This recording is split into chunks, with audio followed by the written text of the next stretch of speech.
Hej og velkommen til Kongens Epilog, et spørgsmål om tro. Kongens Epilog er et klassisk fantasy-scenarie med et twist af horror, og vi lægger meget fokus på konsekvens. Selve rammen for det her scenarie, det er sommermarkedet på Pry. Igennem de sidste 400 år, der kongerig har været splittet, og de 3 fyrster og rigsrådet har prøvet at samles hvert år ved Pry for at finde ud af, hvem der skal være den nye regent. Det er ikke lykkedes for dem endnu. Men ved sidste Kongens Epilog-scenarie, der lykkedes det rent faktisk rådet at få skabe en enighed om, at det var fyrstinden af Ketel, der skulle fortsætte som monark af hele Karl.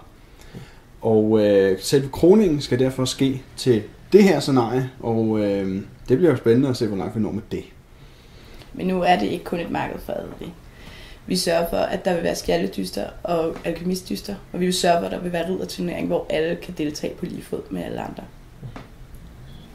Selve scenariet kommer til at ligge i Hvalsø, som ligger midt på Sjælland. Det kommer til at udspille sig i 6 dage i uge 29 2014, og det kommer til at koste 850 kroner. Og det dækker blandt andet mad alle 6 dage. Hvis vi har fanget din interesse, så kan du læse meget mere om scenariet og kulturen bag på www.predia.dk. Ellers så kan du velkommen til at dukke op til nogle af vores workshops, hvor vi diskuterer forskellige emner i dybden og laver relationer. Og ellers så kan du altid skrive til os på SORS. Det står for spørg, og vi svarer. Vi glæder os til at se dig til Kongens Epilog, spørgsmål om tro.